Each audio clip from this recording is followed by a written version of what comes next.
নমস্কার। আজকে আমরা শুনব শ্রী শ্রী সারদা মায়ের মধুর অমৃত কথা।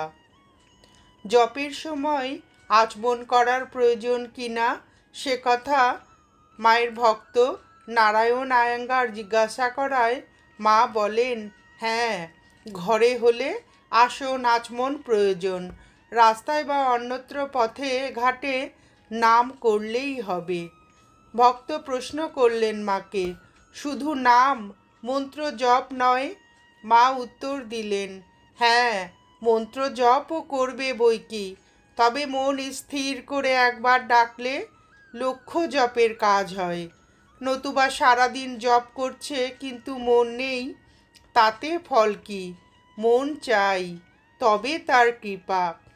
নারায়ণ আয়াঙ্গার জিজ্ঞাসা করেন, তিনি যা করছেন তার থেকে বেশি প্রয়োজন কি না? মা উত্তর দেন, যা করছো তাই করো, তুমি তো তার মানে ঠাকুরের কৃপাপাত্র আছোই।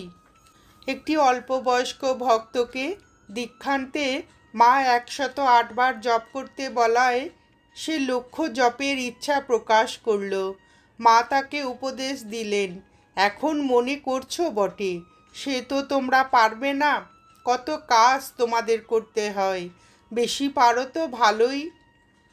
এক খেলুড়ে বুকে পাথর রেখে তা ভাঙার খেলা দেখানোয় এবং কোনো সাহেবের ষাঁড় কোলে করে গোচারণের মাঠে নিয়ে যাওয়ার গল্প শুনে মা তাদের কঠিন কাজের অভ্যাস প্রসঙ্গে বলেন, বটে, দেখলে মানুষের অভ্যাসের কত শক্তি।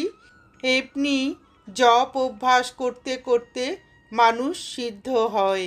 জপাত সিদ্ধি, জপাত সিদ্ধি, জপাত সিদ্ধি।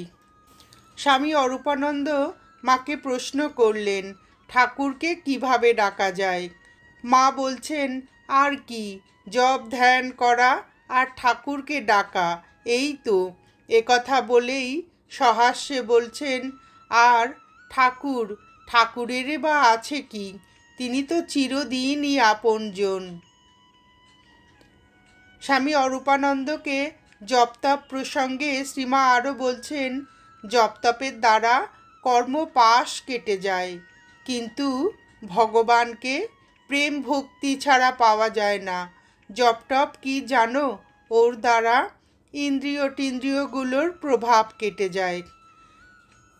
স্বামী অরূপানন্দের দীক্ষার পর মা বলেছিলেন, ভগবানের মন্ত্র জপ করে দেহ মন শুদ্ধ হোক।